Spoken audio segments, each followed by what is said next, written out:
Star fruit అంటారు. ఇప్పుడు నేను ఈ స్టార్ ఫ్రూట్తో పులిహోర తయారు చేస్తున్నాను. ముందుగా ఈ స్టార్ ఫ్రూట్ని ఇలాగ కోరిపెట్టుకోవాలి. కోరిపెట్టుకున్న తర్వాత మనం అన్నం వార్చుకుంటాం కదండి, అన్నం వార్చి ఉంచుకున్న అన్నంలో ఇలా పులిహోర పోపు వేసుకొని పచ్చిమిరపకాయలు, కరివేపాకు, ఎండుమిరపకాయలు, పోపులు అన్నీ కూడా పోపు వేసుకుంటాము. పోపు వేసుకున్న పోపుని ఈ స్టార్ ఫ్రూట్ గుజ్జు ఉంది కదా, దీన్ని ఇప్పుడు వేడి అన్నంలో కలుపుకుంటాం.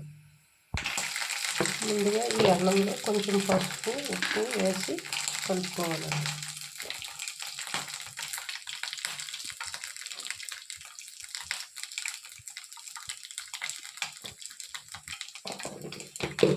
ఫస్ట్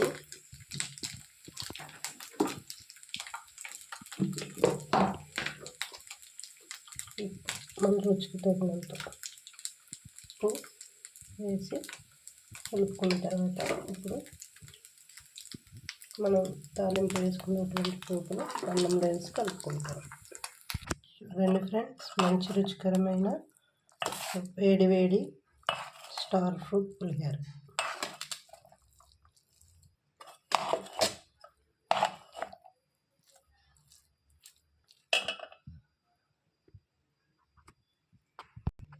ఈ స్టార్ ఫ్రూట్తో ఇంకా చాలా చేసుకోవచ్చు సార్. పప్పు చేసుకోవచ్చు, పచ్చడి చేసుకోవచ్చు, పులిహోర చేసుకోవచ్చు, ఉట్టినోటితో తినవచ్చు. చాలా టేస్టీగా ఉంటుంది. Thank you friends.